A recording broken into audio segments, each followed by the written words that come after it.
द्वापर युग में भोजवंशी राजा उग्रसेन मथुरा में राज्य करता था। उसके आत्ताई पुत्र कंस ने उसे गद्दी से उतार दिया और स्वयं मथुरा का राजा बन बैठा। कंस की एक बहन देवकी थी, जिसका विवाह वासुदेव नामक यदुवंशी सरदार से हुआ था। एक समय कंस अपनी बहन देवकी को उसकी ससुराल पहुंचाने जा रहा था। रास्ते में आकाशवाणी हुई, हे कंस, जिस देवकी को तू बड़े प्रेम से ले जा रहा है, उसी में तेरा काल बसता है। इसी के गर्भ से उत्पन्न 8वां बालक तेरा वध करेगा। यह सुनकर कंस वासुदेव को मारने के लिए उद्यत हुआ। तब देवकी ने उससे विनयपूर्वक कहा, मेरे गर्भ से जो संतान होगी, उसे मैं तुम्हारे सामने ला दूंगी। बहनोई को मारने से क्या लाभ है? कंस ने देवकी की बात मान ली और मथुरा वापस चला आया।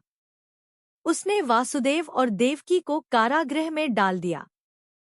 वासुदेव देवकी के एक एक करके 7 बच्चे हुए और सातों को जन्म लेते ही कंस ने मार डाला।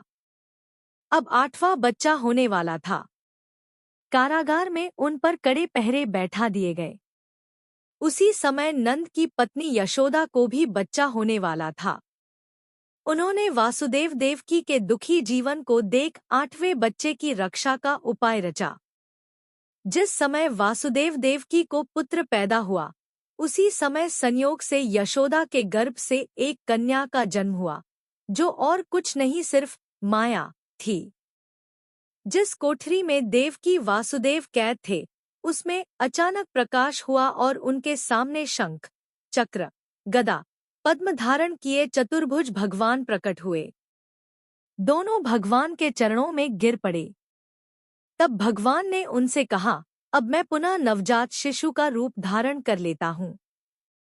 तुम मुझे इसी समय अपने मित्र नंदजी के घर वृंदावन में भेजाओ और उनके यहाँ जो कन्या जन्मी है, उसे लाकर कंस के हवाले कर दो। इस समय वातावरण अनुकूल नहीं है, फिर भी तुम चिंता न करो। जागते हुए पहरेदार सो जाएंगे, कारागृह के फाटक अपने आप खुल जाएंगे और उफनती अथाह यमुना तुमको पार जाने का मार्ग दे देगी। उसी समय वासुदेव नवजात शिशुरूप श्री कृष्ण को सूप में रखकर कारागृह से निकल पड़े और अथाह यमुना को पार कर नंदजी के घर पहुँचे। वहां उन्होंने नवजात शिशु को यशोदा के साथ सुला दिया और कन्या को लेकर मथुरा आ गए। कारागृह के फाटक पूर्ववत बंद हो गए। अब कंस को सूचना मिली कि वासुदेव देवकी को बच्चा पैदा हुआ है।